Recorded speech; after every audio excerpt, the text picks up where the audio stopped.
Hello and welcome to episode 2, Team Talk, the Finishing Touch podcast. I'm joined again by Ben Punter. Ben, how we doing, mate? All right? I'm well, mate. You? I'm not too bad. Since the last one, like 2 weeks ago, whatever, there's a lot's happened in the footballing world. So we're just going to kind of catch up on everything we've missed in a couple of weeks. So we've got Super League, Champions League, League Cups, Scottish Cups, Europa League. And then we've also got a few questions sent in by some people that follow the Instagram page.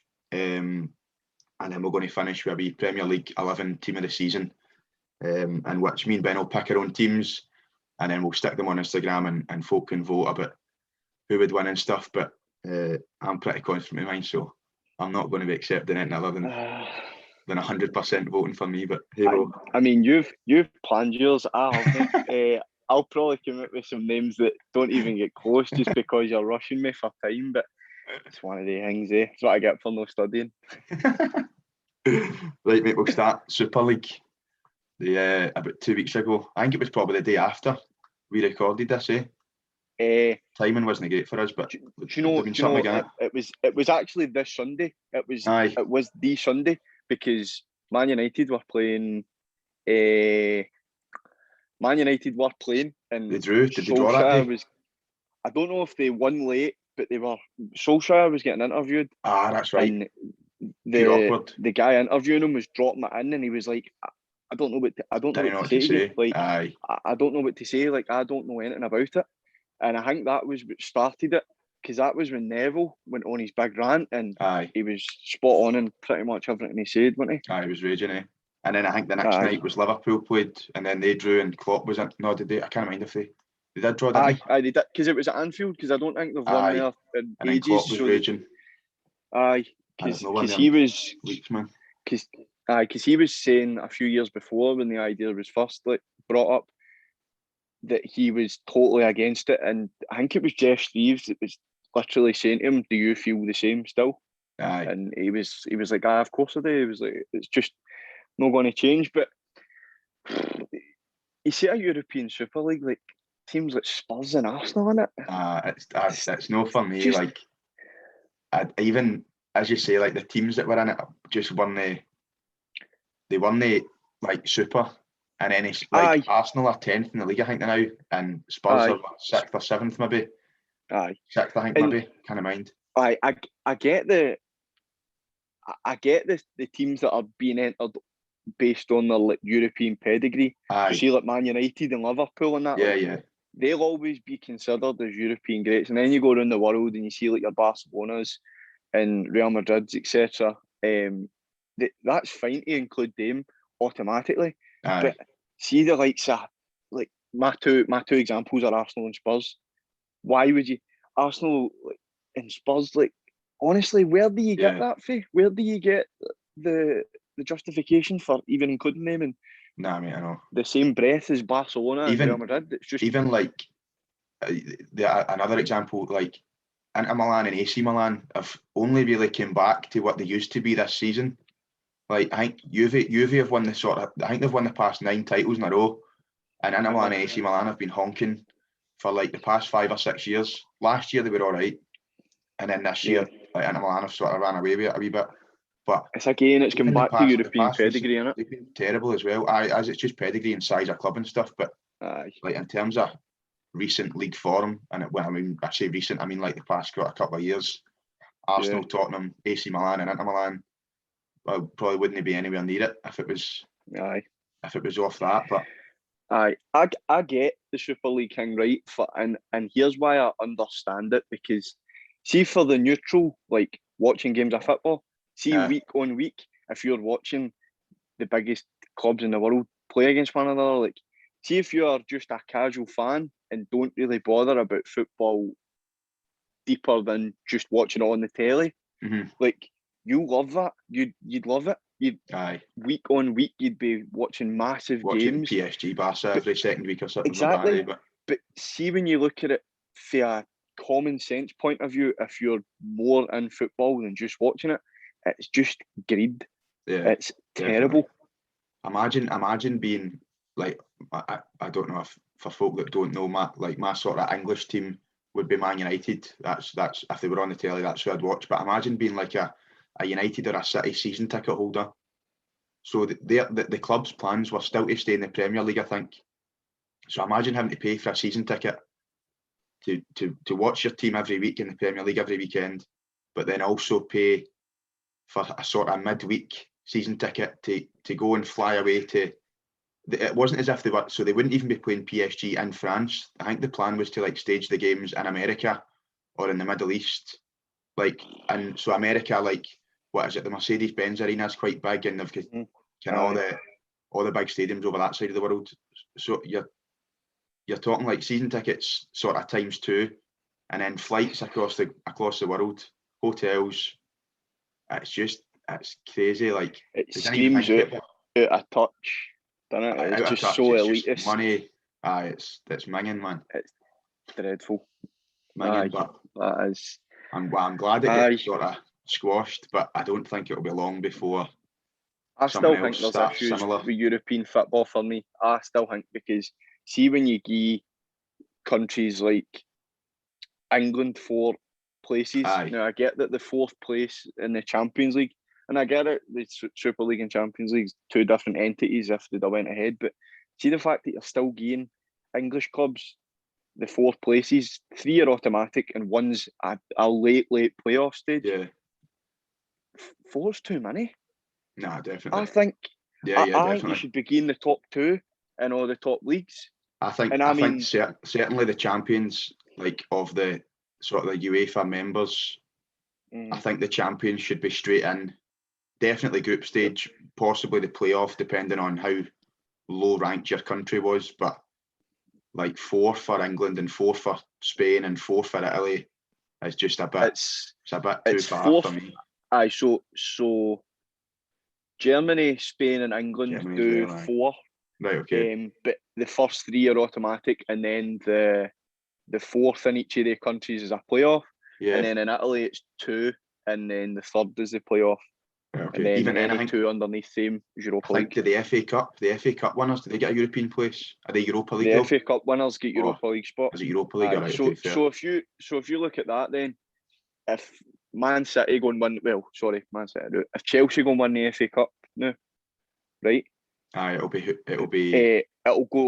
down one. Place down one. So another. Right. So say the top 6. So if it's the top 6 and they're on taking care of it, it'll go down to 7th. It'll be down to It'll get a European. It'll get another European spot, and you're like, who would that be? Who's that now? Is it Tottenham now? Is it Everton or something? I actually don't know. I can't mind, I've no idea. Look at the most current table, to be honest with you, but I think the places is. I think it's wrong, in my opinion. No, I don't like it either. But I think I seen it was Perez from Real Madrid had said that they'd signed a contract that they basically couldn't get out of, or if they wanted it, it was like some stupid amount of money to get out of it. So he was basically saying like the contract will still be binding because he doesn't think any of the clubs will afford to leave it. So he basically said something else will just happen in like a couple of years, pretty much. So there'll probably be another stupid idea in maybe 2 years or something, just slightly changed for this year. But there you go. That's not great. I think we touched on it a wee bit there as well. So onto the sort of Champions League. Did you watch the semi-finals this week? I watched the whole of the Man City game, and I watched the last 15 minutes of the Chelsea game.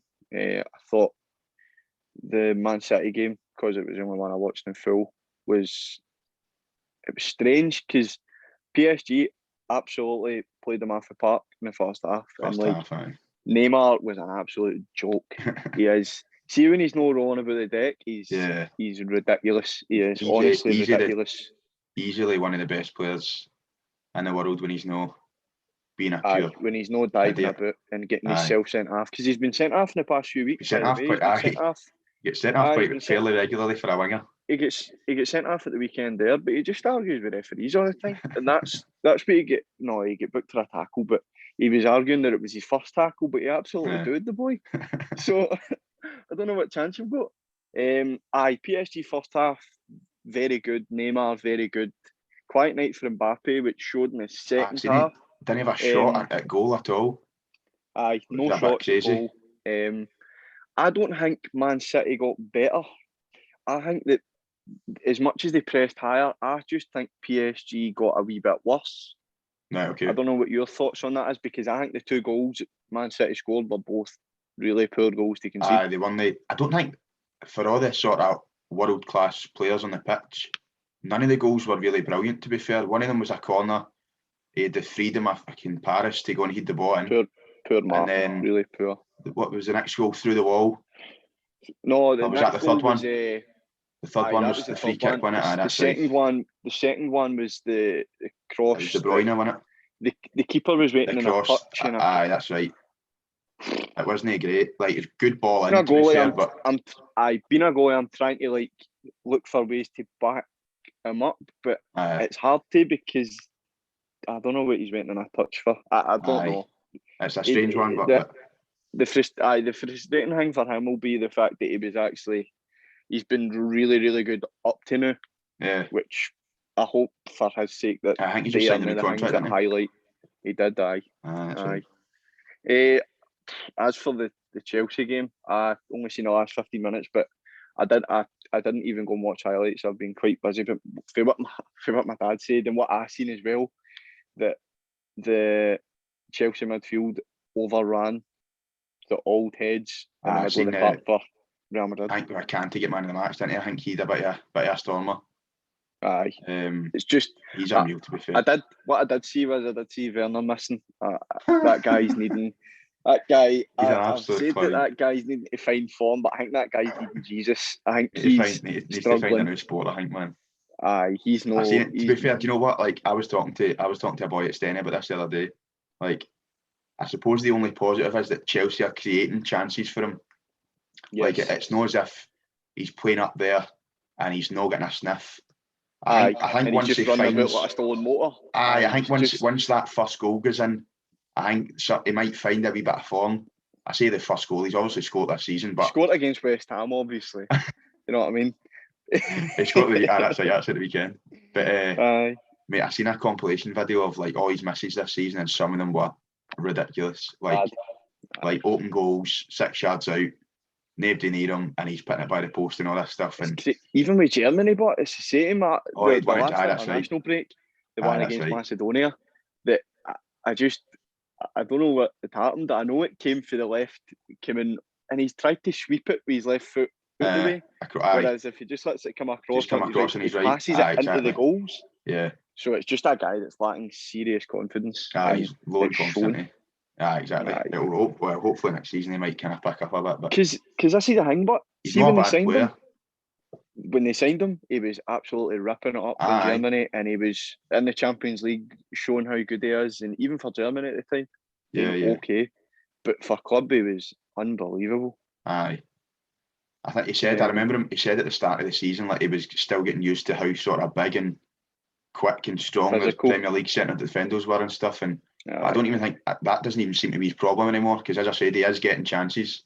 It's not like he's getting shoved off the ball and getting bullied about. He just can't put the ball in the net, which is quite fundamental to his job, to be fair. But he gets paid to score goals, and he's struggling. But I think I'll get there. I've seen Chelsea are looking at selling Giroud and Abraham as well. So I think West Ham are actually looking to take Abraham on loan, and I'll be taking him. I've seen somebody quoted 40 million for if they were being sold. For Abraham. For the both of them together? No, just for Abraham on his own. 40 million. Which, to be fair, I don't know. But then I seen like the Wolves signed that Fabio Silva for 35 million or something, and he is honking. So Abraham's maybe 40 million. Abraham on loan is what I've seen, but I wouldn't pay 40 million quid for him now. See, when you think about that amount of money, that is so much money for like a footballer in any case. But that's modern day football in a nutshell. We'd be here on it if we spoke about that. True.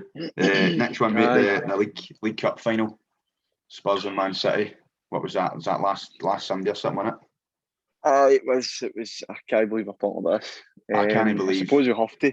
I cannot believe they sacked Mourinho on the week of the week of the cup fight. I genuinely, was that the Monday or something they sacked him, eh? That was the day that the Super League thing sort of kicked off. Because there was loads of rumours going about that he turned up and he said he was against it, but I think that was a load of nonsense. I think it was as well.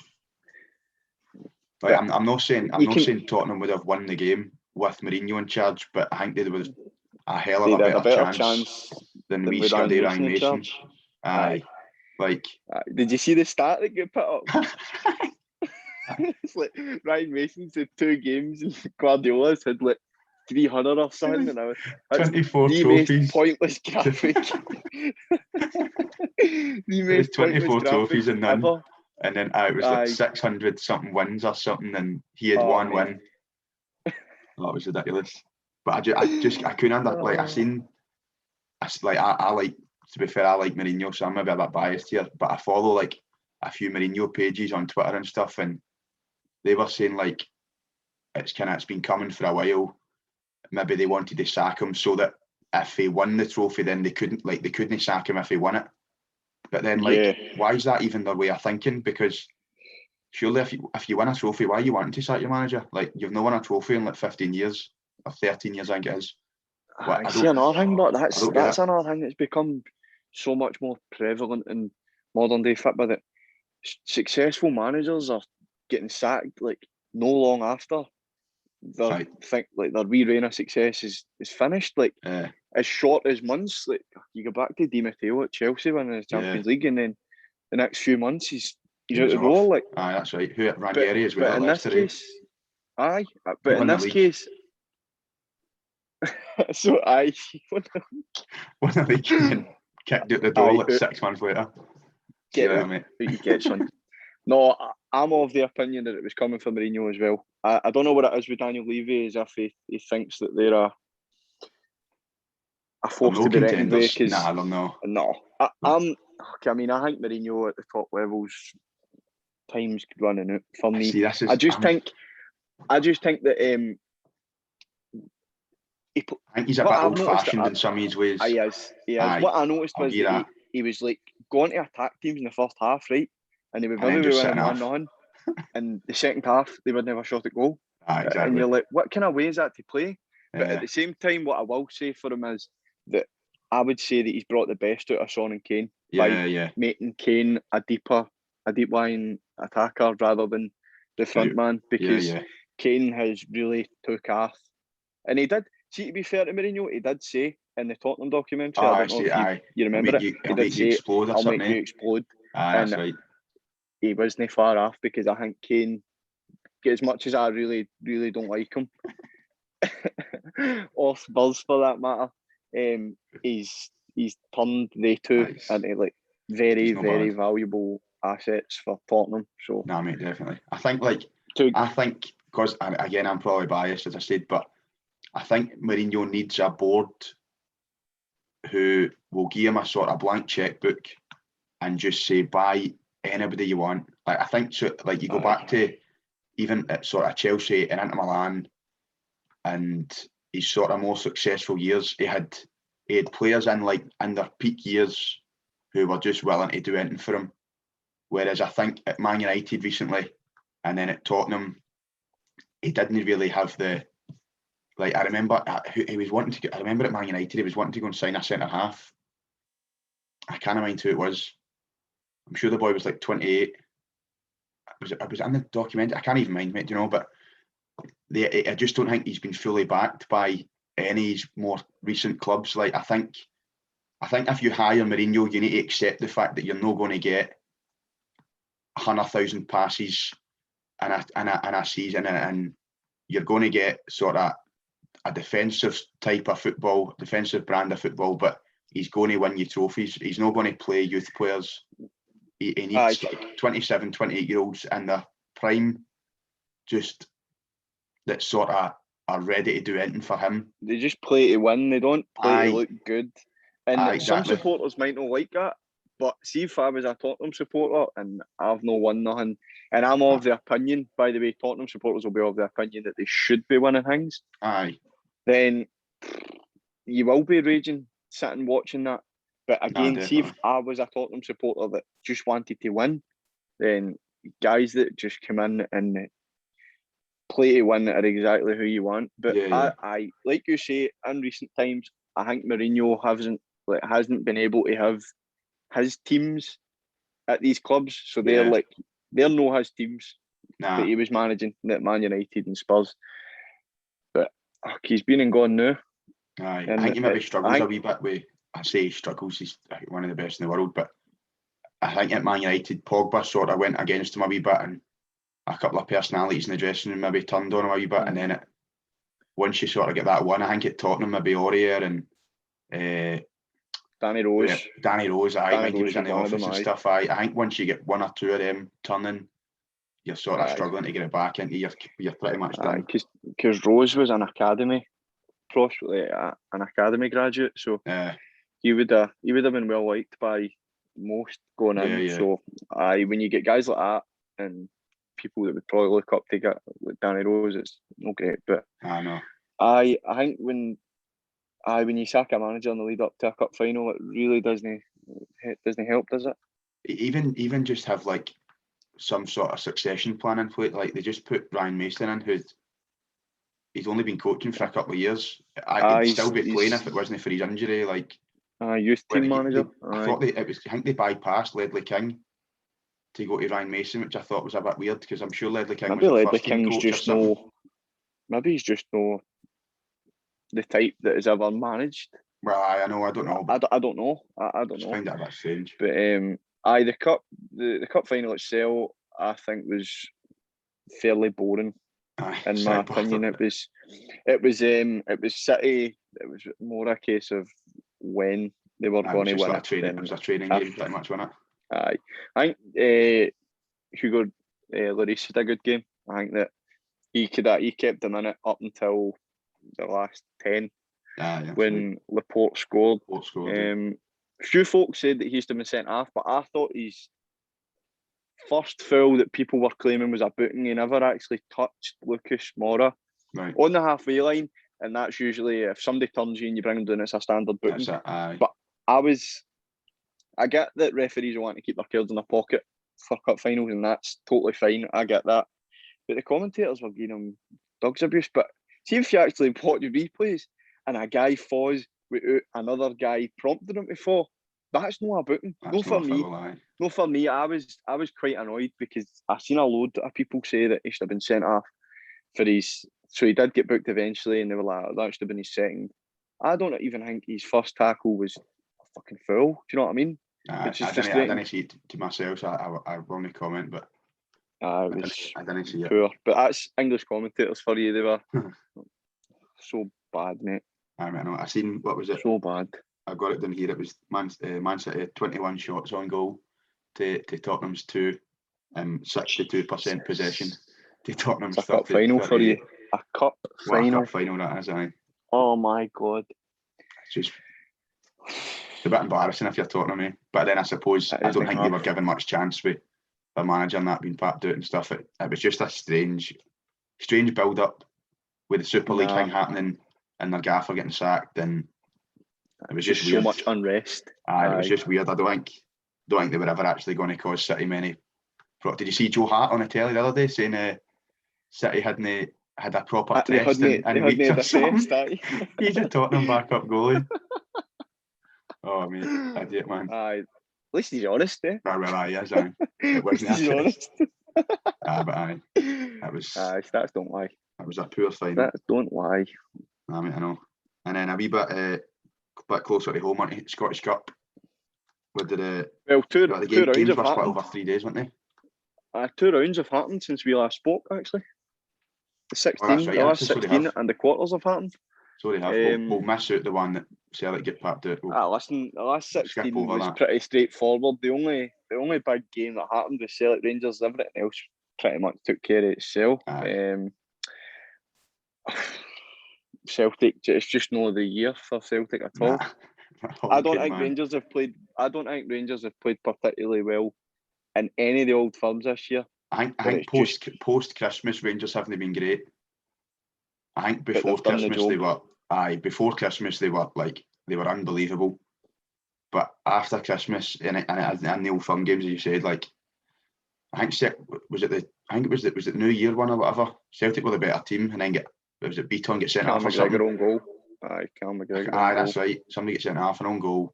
Aye, Beaton. We just can't seem to put the ball in the back of the net, Celtic. But again, that's pretty key. So see when you're missing penalties and that, and missing chances, you just know it's just not meant to be. It's as cliche as that sounds, it's not meant to be. Nah, exactly.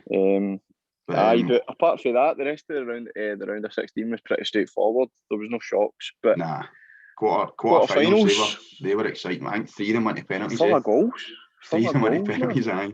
We had a 2 each, a 3-0, a 1 each, and a 3 each. So, no bad. Hibs Motherwell was 2 each, and then Hibs nicked it in penalties. Again, I'll be honest, I didn't see the game. I just seen some highlights and stuff. I've seen bits. Motherwell done well to pull that back. I thought Hibs would go through. It'll be like a serious kick in the teeth when you pull it back to that and you go to penalties and you end up getting beat. You're thinking, what was all that for? The team that caught my eye, Dundee United. Now, albeit Aberdeen are going through managerial changes and it's no Stephen Glass's team and Scott Brown's still to go to Aberdeen, but Aberdeen can't put the ball in the net either. But do not take anything away from the fact that Dundee United have went out and absolutely hammered them. 3-0 up at Pittodrie is a very, very good result. Tough place to go, and they went and made that look severely easy. Aberdeen are terrible now, but Dundee United are. I think they finished bottom 6, didn't they? I think they did. Sure they did. I think they did, aye. So that's not bad. Getting up there and winning quite comfortably anyway. 3 goals, aye. Who was it? Shankland. Can't remember who plays up top. McNulty, that's it. Mark McNulty, that's it. McNulty, aye. Good up front too, but Rangers St Johnstone. We could be here all day talking about this. I still can't believe it's like a week on and I still can't believe what happened. What's the goalie then? So I was right. I've got a story about this. Right, I was going to pick Corey up for Moodiesburn. He was out. I think he was at his birds or whatever. So as I've went out the back door, my dad's in the shed watching the game, and I hear Rangers goal, and I was like, brilliant. So I peeked through the wee crack in the door, and I've seen Tavernier scored 1 up. Right, so I got in the car, drove like 5 minutes to Moodiesburn, and I've checked my phone to text Corey saying that's me outside. And there's a notification come up saying St Johnstone, Xander Clark, goal. And I was like, no, that must be like a namesake. I was like, can he be? But I wouldn't get signal, so it wouldn't load, right? But as I turned round to see Corey coming out the door, I've noticed that the next door neighbours get the game on in the living room. So I'm in my motor watching the game in their living room on their telly, mate. And I seen the replay and it was the goalie, or it looked like the goalie at the time. I didn't realise the boy got a touch. And then we watched the penalties through their neighbour's window. They don't know that we were watching it, but because I don't have Premier Sports because it's no good for anything other than the Scottish Cup, and even then, I'm no big into the Scottish Cup, no big into watching it, so I don't have it. But I did have the notifications on, and I got the exact same notification saying Xander Clark scored, and I was saying to my dad because through the week, Rangers played St Johnstone and St Johnstone scored a last-minute equaliser then with a penalty. And I says, it's happened again, look. But what's going to have happened this time? Xander Clark. I was like, no way, man. What is going on? Oh, man. And then the penalties, apparently, well, I seen the highlights. He did make really good saves up to extra time. So, the hero, really, isn't he? Made 2 saves in the shootout as well. His save for Tavernier's penalty was quite poor, to be fair. It was down the middle, but his save for Roof's penalty was decent. It was. In the bottom corner, I think. And then it was Ali McCann went up and scored the winner. So, fair play to St Johnstone. Good player, him, by the way. Cup final. In fact, they won the cup. And then League Cup final. So that's it. And all, like, see where I was parked? I was parked outside Michael O'Halloran's mum and dad's house. So, obviously, he was on the pitch playing. So I think we could probably hear them shouting and all. So, it's mental, but because St Johnstone start of the season, they've come out of nowhere, haven't they? Aye. Really? I seen it was a screenshot from it was 11 games into the season and they were bottom of the league. Can't mind how many points they were on, but they were just miles off it. And then get rid of Tommy Wright, new manager Cam Davis comes in, and absolutely flying. So good on them, man. Also, I seen breath of fresh air in it. Aye, the same screenshot. Kilmarnock were like 5th, 4th or something, and they've went the opposite way. Fall. Aye, absolutely. Aye. Kilmarnock was the next game. Kilmarnock St Mirren, 3 each, and then St Mirren. Did you see the goal?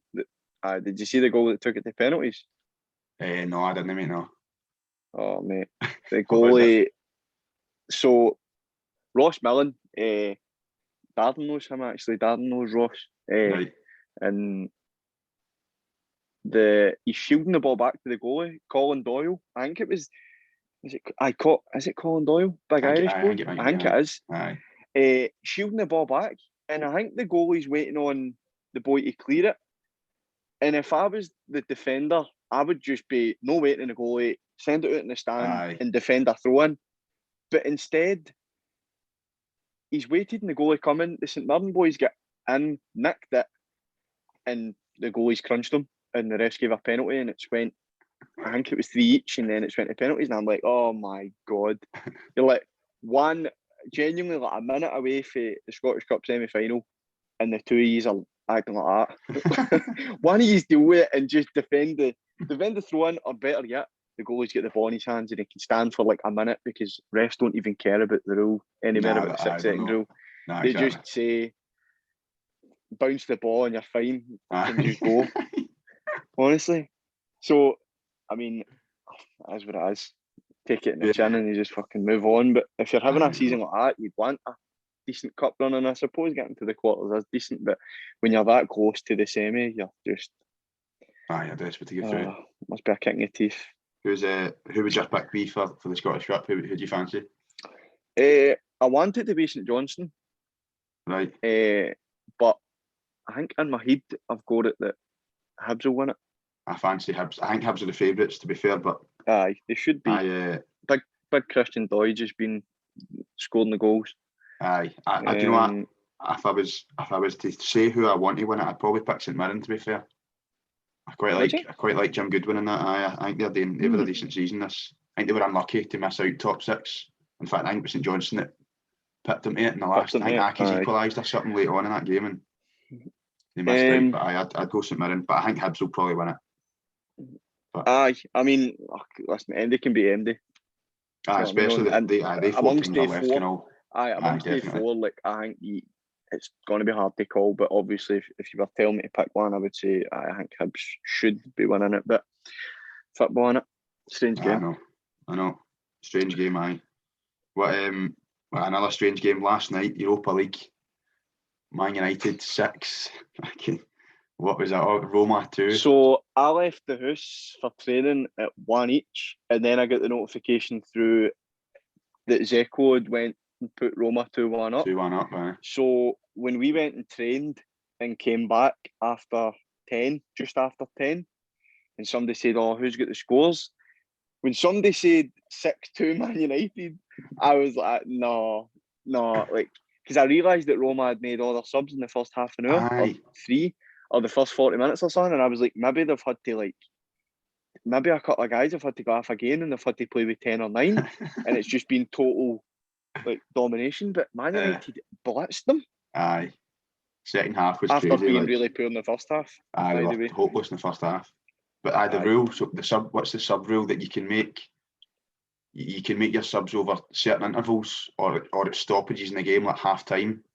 So they had injuries in the first half, so made 3 subs. Mm-hmm. So their only opportunity was to make another sub at half time, and they never. So then the whole second half they'd maxed out what they could do. They couldn't change anything, and they got absolutely battered. Like, just goals. I watched the goals again this morning. To be fair, some of them, it was at Cavani scored 2 and assisted 2, and Fernandez was 2 and assisted 2. Cavani's unbelievable, mate. Oh, unbelievable. He's finished for his first goal.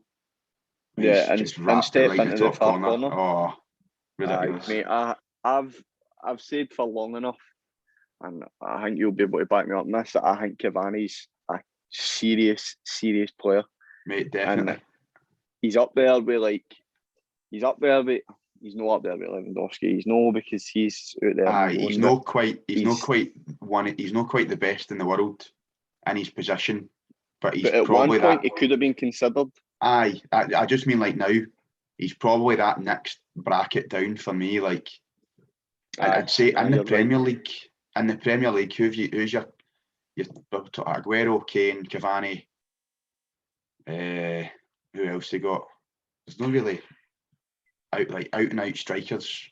I'd put him up there with Aguero and Kane. Like he's even Kane's gone back the way, but he's sort of like back the way. So he's no. I wouldn't even class him as like an out and out striker now. I would class him as maybe like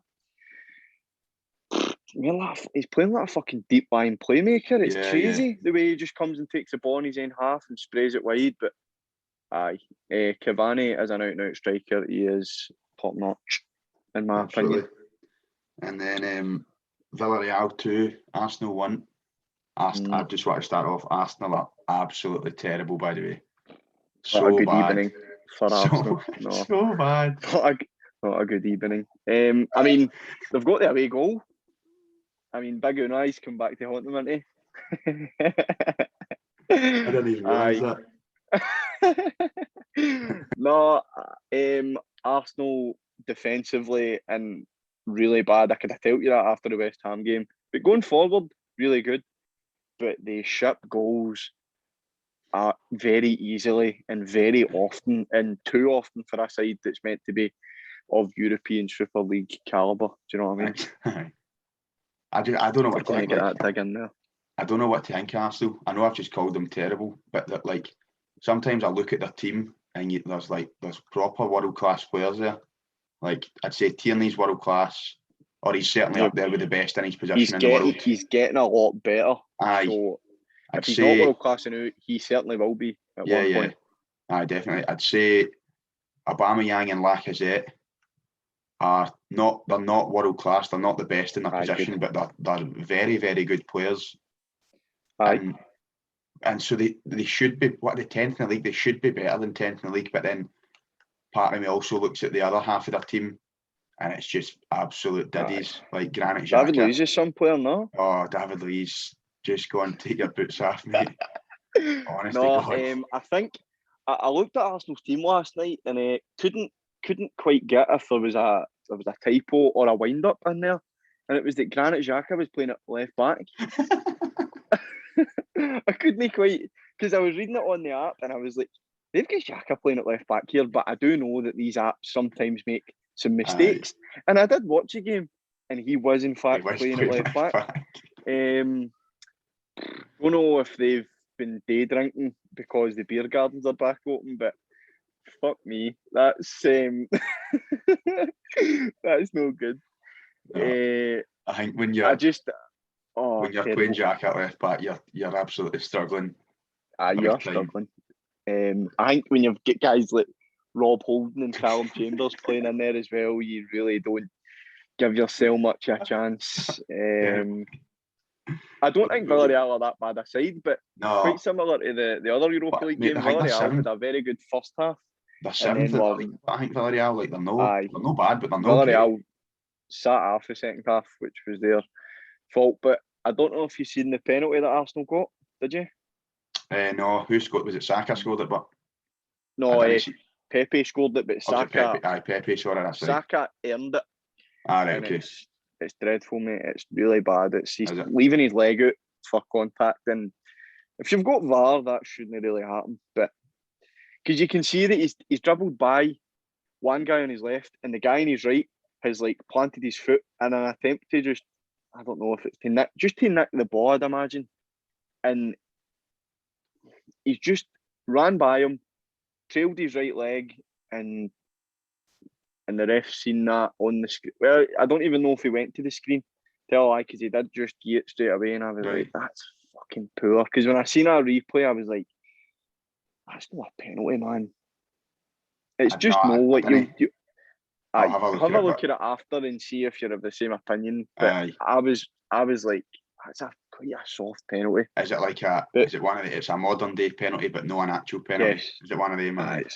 It's a modern day penalty. Yes, that's probably the best way to put it. But Arsenal have got the away goal, so decent enough spot for them. But I think Villarreal will score. I don't think Arsenal have got the means to keep a clean sheet.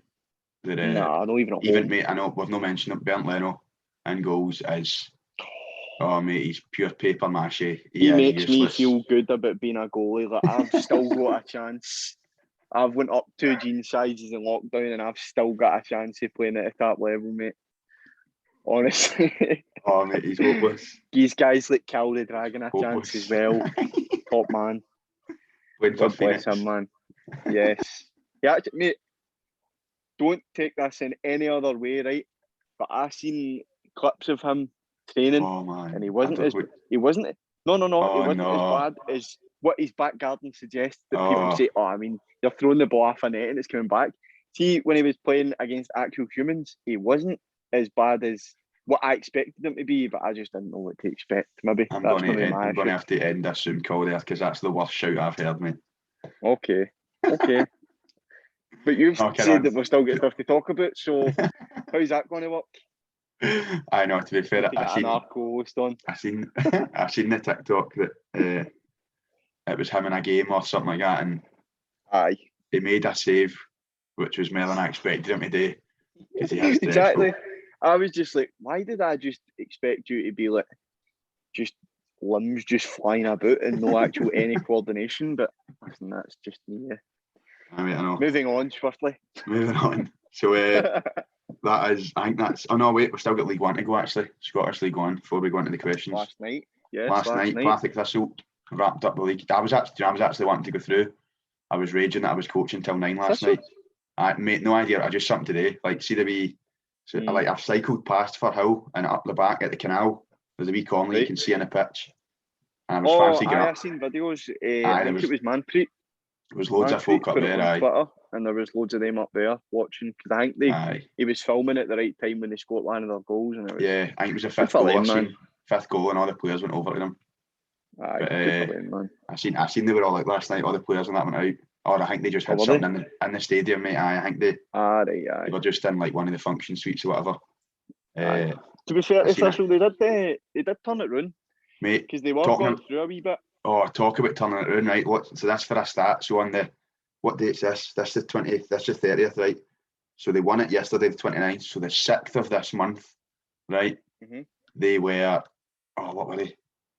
I think they were 4th in the league. Oh, was this on Twitter? It was on Twitter today. They were getting beat 2-0 East Fife at 2-0 at half time, 4th in the league, 2-0 at half time, mate. Seen that.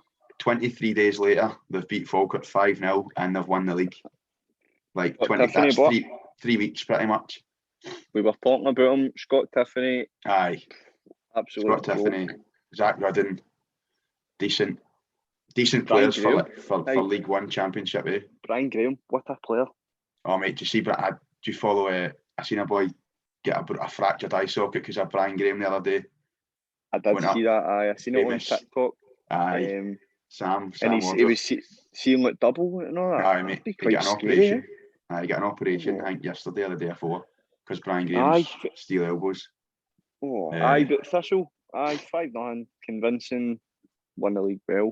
Fair enough. You know what I mean? Mate, do you know that like up to about 4 weeks ago, and like I know a few Thistle fans, like 4 weeks ago there was folk wanting McCall sacked, like no happy, terrible football getting played and no happy with how things were going and stuff. And then it's just mad how things change. To be fair, it's obviously helped the fact that they're playing like Tuesday, Thursday, Saturday the night, so they've got loads of games to turn it around in, but it's still crazy, mate. It's like 3-4 weeks.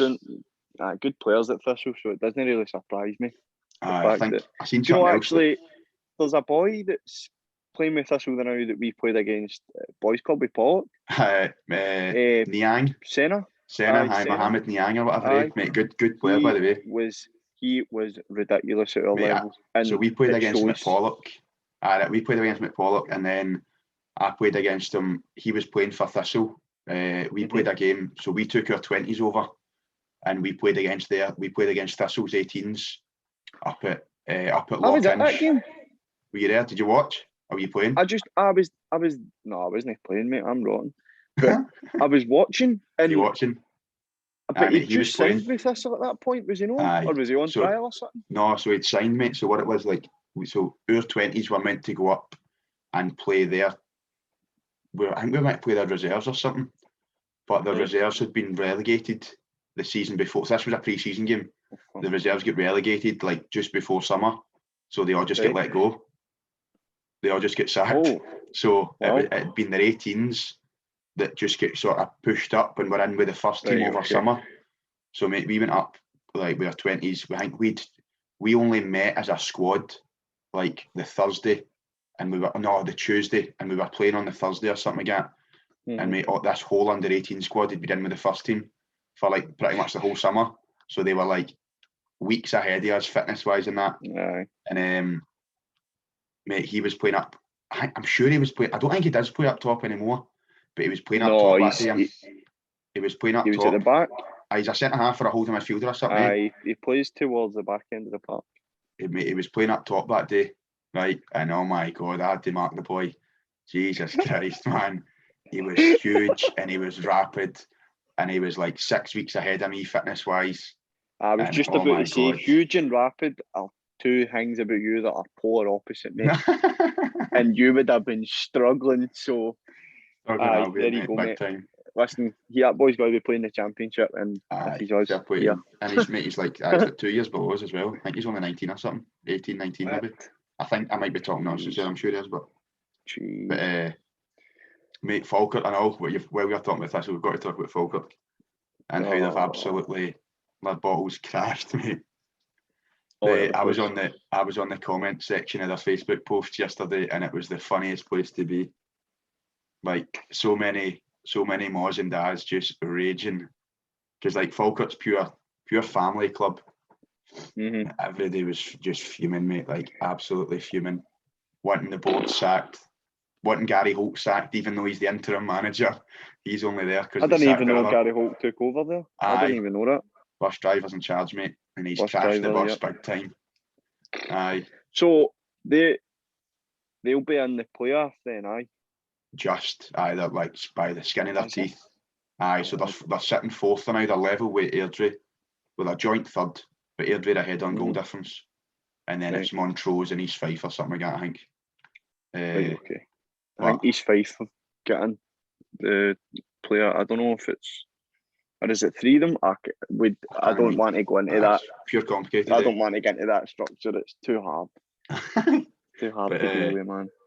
No, mate, it was just I think Falkirk were 9 points clear at some point in the league, and then they've absolutely Jesus Christ, absolutely crumbled. It's bad. They sacked David McCracken and Lee Miller get sacked like 2 weeks ago or something, and then Gary Holt's not made a great impact, if I'm being honest. But hey ho, is that like I kind of like we've both worked at Falkirk, so I kind of want them to do well, but at the same time, it is quite entertaining. It's just strange when you see how mighty a club they were, and how much they have just dropped a stone. Now they're struggling to go out that League One. Yeah, definitely. I don't think they'll get up through the playoffs. I fancy Cove to beat. I think Cove. Who's second bottom of the championship? Is it Morton or something like that? Morton or both. That'll get. Well, what time are we at now? What time is it actually? 20:08. 25. So their games will the final night of the championship. That's a night. As we are talking, so we'll find out later after on the this night goes up, we'll know. After this goes up, so but that'll be for next week. I was talking to somebody about Falkirk the other day, and it's weird, like, because obviously where we stay, there's another League One club right in between me and your houses, Clyde.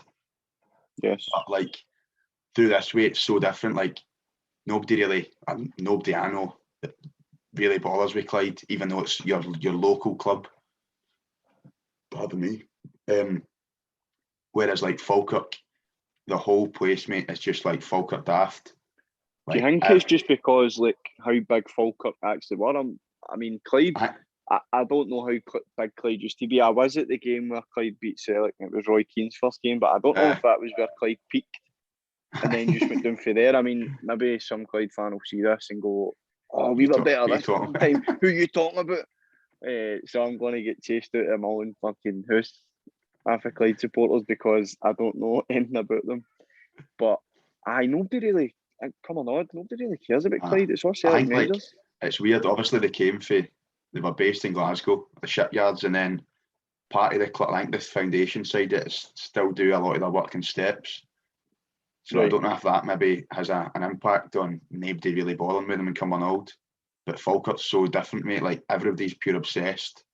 And that's like just in the comments and on Twitter and stuff last night. Everybody was raging. Like, absolutely. I remember, in fact, mate, I'll tell this story while we're here.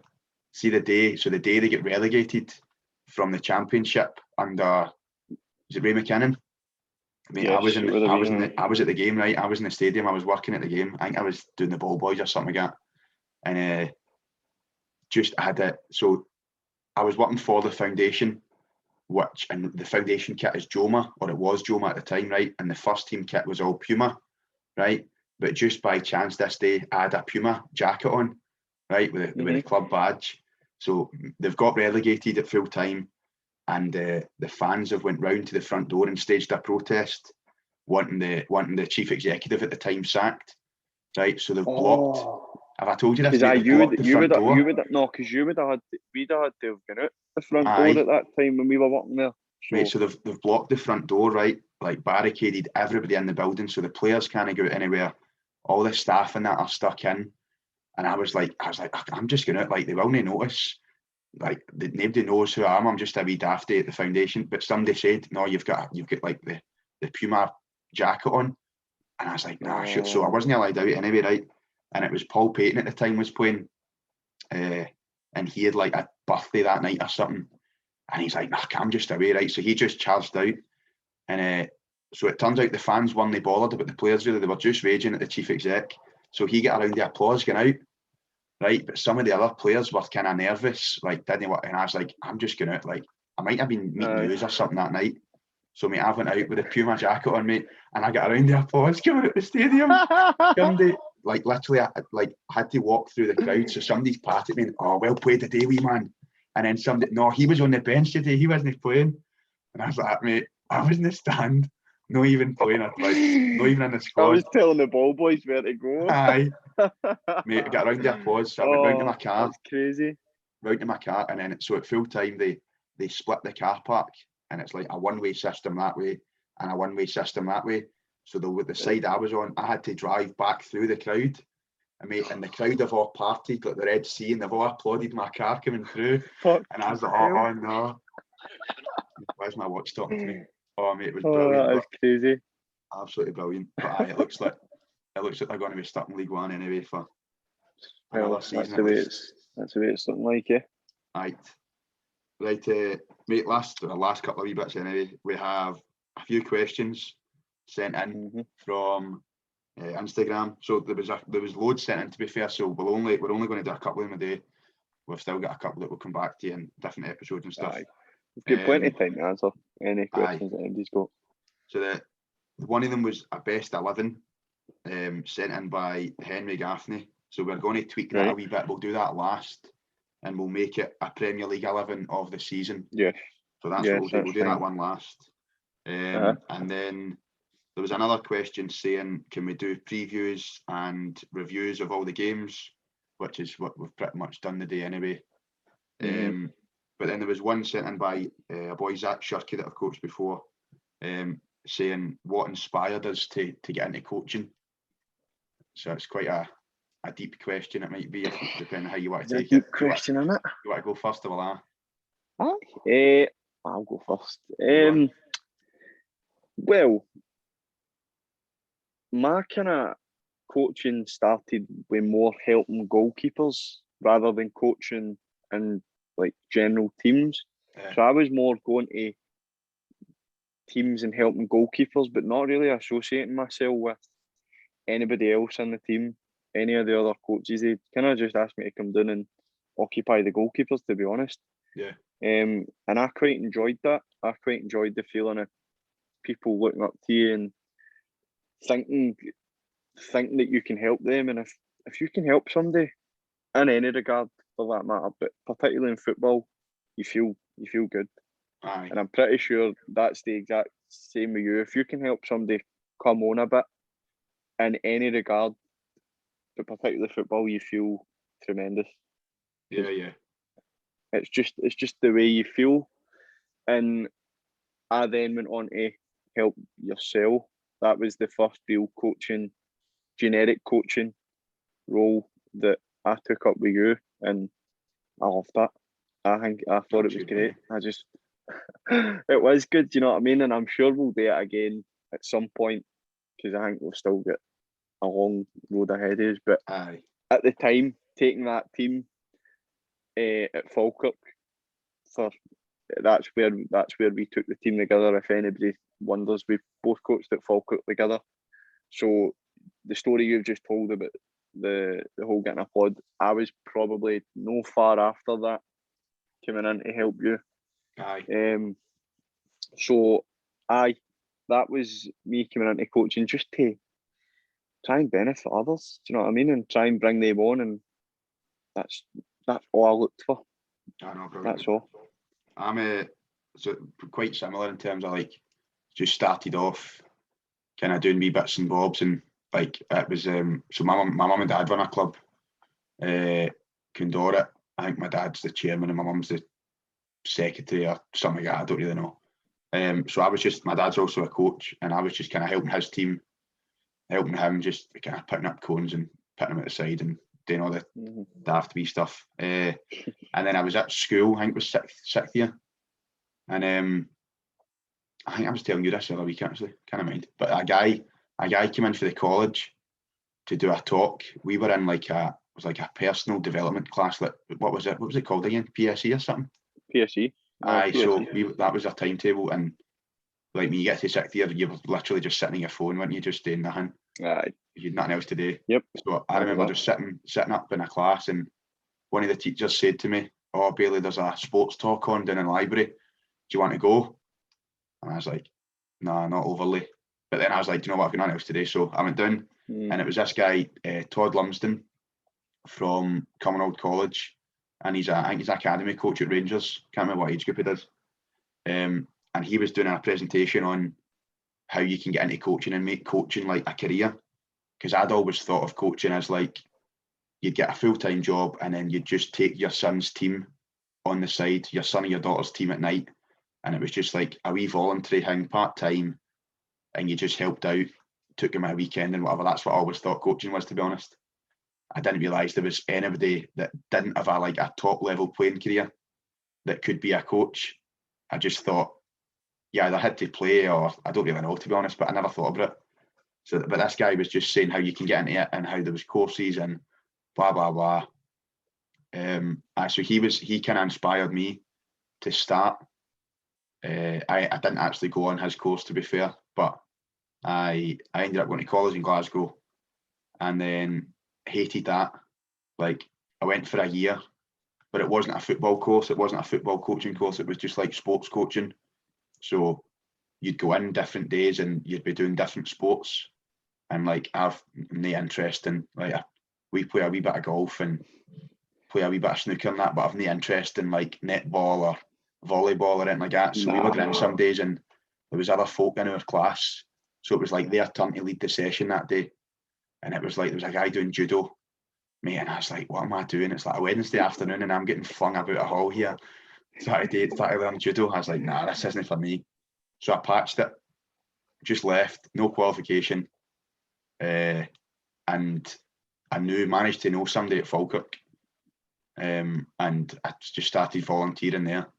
And then that just sort of led me on into teams and getting paid work and stuff and contract and whatever. And then that was me. But it sort of all started for that one guy who came into school and sort of just opened my eyes to what coaching was or what it could be, because I had no idea, to be honest. I think I was just naive and wasn't really interested. I think I wanted to be an architect at school.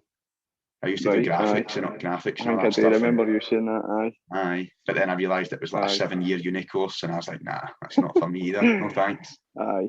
So I think naive's a good word to put it, but see, at the same time, like, see if you don't inquire about something like that, you won't know. Nah, exactly. Like, if you might say you never went to that, like, that wee chat, like, you might not be in the position you're in now. Nah. So if you don't inquire about something, there's no way you'll ever find out about it. Nah, absolutely. You know what I mean? In fact, so, there was another question that I wasn't going to do today, but it sort of leads on to what you've just said there. The boy Ronan that I coach sent in a question saying what was my goals for finishing touch and whatever, and I wasn't going to do it today, but like that is probably one of them.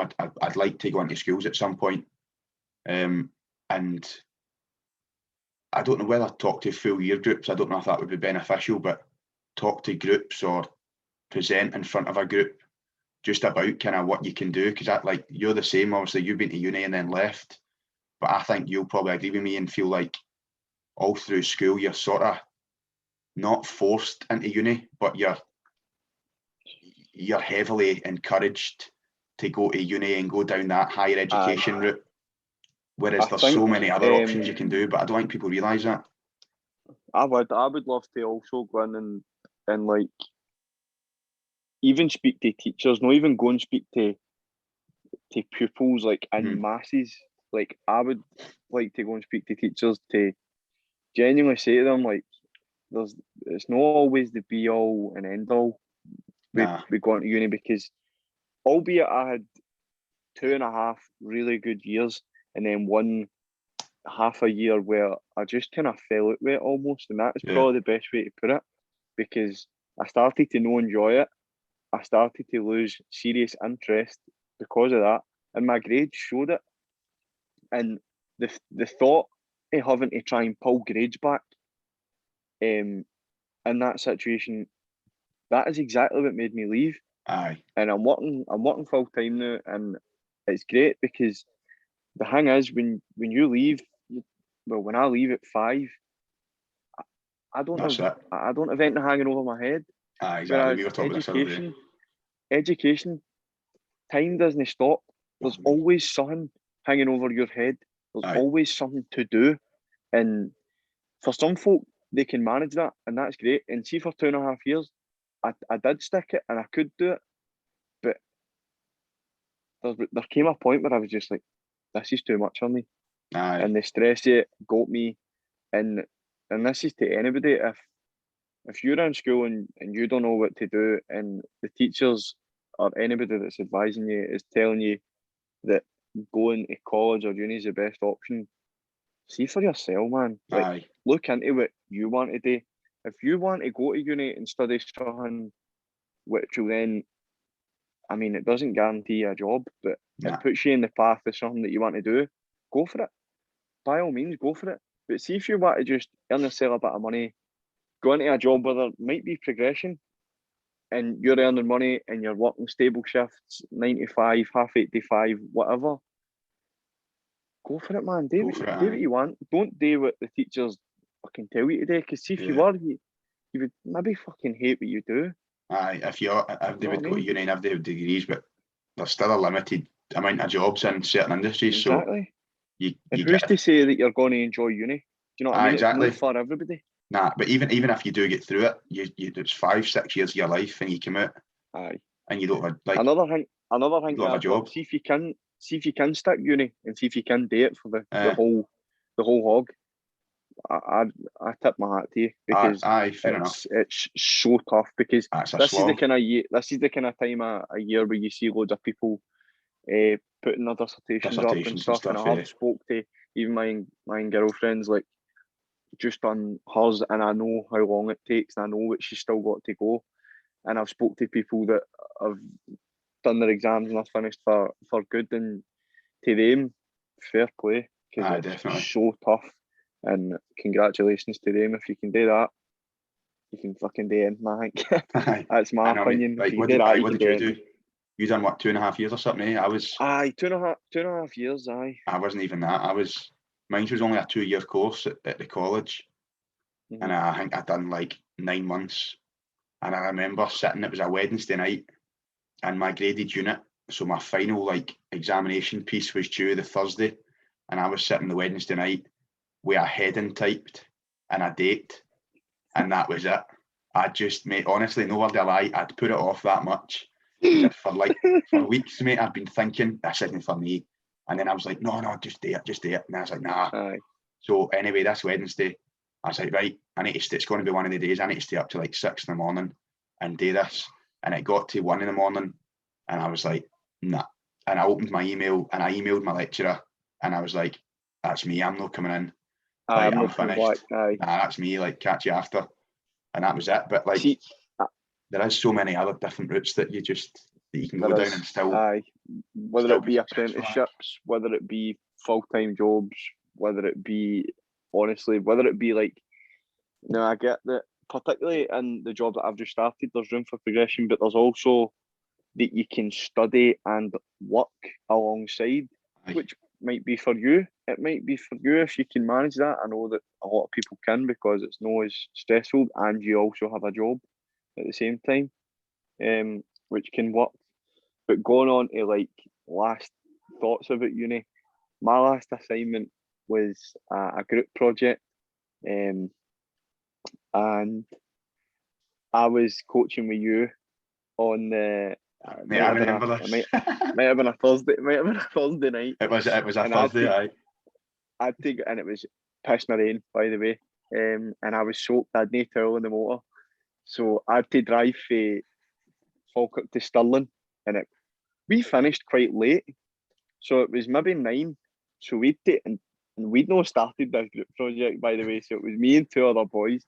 And see, at this point, I had total head loss. So I was only getting in to try and help them construct something and send it away, so that at least we sent something, at least we didn't do nothing. So I've got my computer and that in the car. So I'm driving to Stirling, roadblocks, mate, everywhere, diverted traffic. I'm going through, where did I have to go to? I can't even mind where I had to go through, but it was fucking miles away, and I was raging, banging sore head, turn up. Nobody's in the library, so at least you've got the free rein in the library. So then it's one of these projects where it's called a digi presentation, but you've got to speak in it and put your audio over the pictures that you put on and all your information. Right. So I was starting to record and I was testing it, and it wasn't sounding good at all. There was still noises being picked up. The only place where I could get Wi-Fi and dead silence was the toilets in the uni, in Stirling Uni. And you best believe that I sat for about 25 minutes recording the narration that we drew up.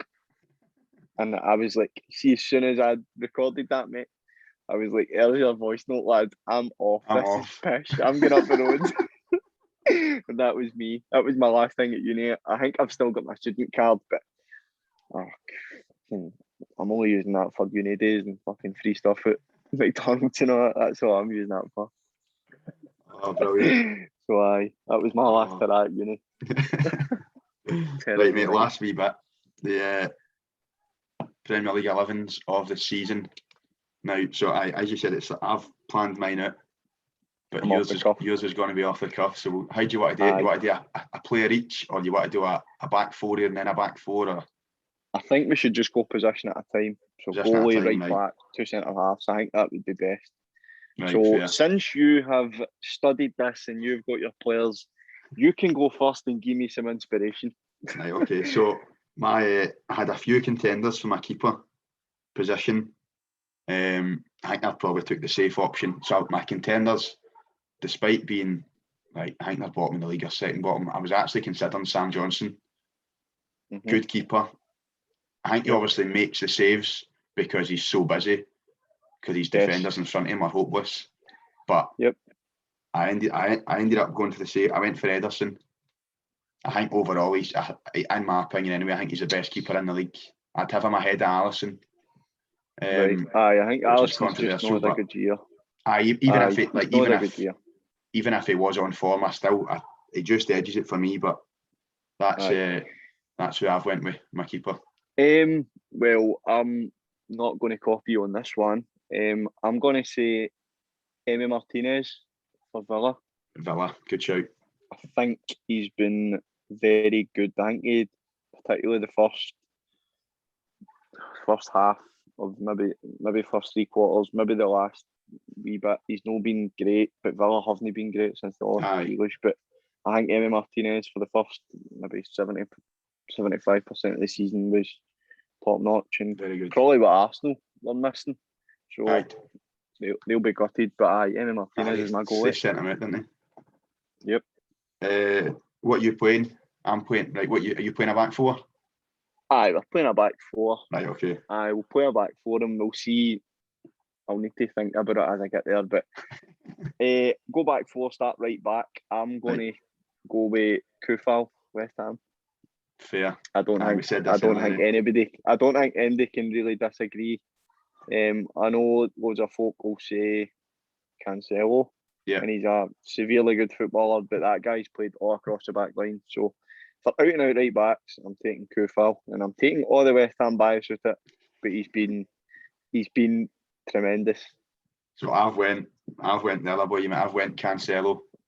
Again, it might be a safe option, but I think the fact that he has played across the back line shows how good he is. Like he is a right back by trade, but he's not looked at a place at all at left back for a lot of the season. Another shout. That's fine. I considered Reece James, but I ended up changing my mind. I don't think he's not been as up there as Kufal and Cancelo, so he can make the reserves or something. Absolutely. My two centre halves, I don't actually like what I've done here because I think I've picked two left footers, which I don't like, but I'm going to go with it anyway. I've went Ezri Konsa of Villa, and I've went Diaz of City. I'm sure they're both left-footed, which I don't like, but I'm stuck with it. So Diaz is a nailed-on pick for me. I think he's been a joke. He was an hard defender I expected, but in Man City to just play the way Pep wants him to play and just not be a defender. Yeah. But what I've noticed this season at City have got really good defensively, but on the flip side, and whether you agree with this or not, just a wee quick one, it's nothing to be discussed. But City have been better at the back, but no scoring as many goals going forward. No. Aye, definitely. So there's what I think. The lack of a striker is maybe affected. Don't get me wrong, they get run it pretty well because they've won the league and they're maybe winning everything else, but I think it does make a bit of a difference. I'm going to say Ruben Diaz and try and get guys at the top end of the table. I think Stones has been good since he came back in. I don't think anybody would disagree with me if I was to put the two Man City centre halves in, which I think I will. I know I probably should have thing with this, but I was working to 5 and then straight out. But no, I would say the two City centre halves. I think you would be hard pressed to disagree. I mean, absolutely. Honourable mentions, Konsa would be one of them. I think, you know what, mate? Again, I'm going to take all the bias at this. Craig Dawson's not been terrible. Craig Dawson, mate, definitely. So definitely, I think. But I'd get the two City centre halves would be my picks. But honourable mentions, Konsa and Dawson, I would say. Absolutely. I've went left back. I've went Luke Shaw. I was trying to think of any other. I don't really think there's been MD. I think he's been the outstanding left back this season. To be honest, I'll have to agree with you on that one. Tierney's had peaks and troughs, and Robertson's had good games and bad games, and Azpilicueta has played a left back a couple of times. And unfortunately, Tierney's just been injured a couple of times this year, and he's no play. If he'd have played the full season, I reckon he'd have stuck out more the way Shaw's stuck out. Could have been. So, but Luke Shaw. Look as if I can first name basis. First name basis. I was texting him earlier on. Luke Shaw, get the fuck you. Luke Shaw. Luke Shaw's been the outstanding candidate for me. Right, so this is where I'm going to be awkward. I'm playing a 4 diamond 2, just because So I couldn't tell you're a coach, man. I couldn't think of an outstanding winger. Really, there was no winger that jumped out at me. So I've crammed as many central midfielders into my team as I can. Right. Okay. So, will I tell you one by one, or will I tell you my 4? Right. Just tell me your whole midfield. Just go for it. Right. So I'm going Thomas Souček, Holden, and then in front of him I've got De Bruyne, Fernandes, and Foden. And I don't know if anybody can argue with that, to be honest. I think Fernandes, I've seen something earlier, he's got 42 goals and assists and 46 starts this season. I think Souček's the highest scoring midfielder. And then De Bruyne and he's Foden. West Ham's top scorer, which for midfield. Aye. Do you know what? I'll just copy information-wise purely for the sake of just so that we can match teams up. Fair. I'm going to go with Souček in the same position. I am going to go. It's hard to disagree with you. Fernandes, De Bruyne, and Gundogan. No Foden for me. Gundogan's in there. Good shout. Just think that he's done a wee bit more for Man City this year. Fair. Do you know Grealish would have probably been up there if he hadn't been injured? Up to Christmas, he was brilliant. But then, I don't think he'd have got in my team, but he'd have been another honourable mention, I suppose. But he's had chocolate legs the past couple of months, so yep, he has. He's not there. And then front two, we spoke about them before we started recording this. I don't know. I'm going to go Harry Kane and Son. Kane's got to be up there, and it really does pain me to say it because anybody that knows me well enough to talk to me about football knows that I'm no Kane's biggest fan on a personal level, but football, kind of disagree. The guy can play. Kane's up there. I mean, I don't know if I could merit putting Son in because it's been like a hit or a miss with the guy. He's not been as influential as Kane has been on his own for me. On his own, that's just a personal thing. No, I'd agree with that. A second striker. I mean, so I was sitting last night, and Kane was my first one in for my strikers, and I was trying to go through other clubs, and Rashford's not done it for me. Werner is a donkey. Firmino, nah. And I was going through, and I was like, do you know what? I'm just going to have to put Son in, probably for a lack of options. Well, do you know what I'm going to do? I'm not going to match you up. I'm not going to match you up, right? I'm going to go 5 in the middle instead. Right, okay. And I'm going to fling Lingard in there. Fair enough, interesting. Again, taking West Ham out it. I think if you know, I don't ever do that again. In fact, because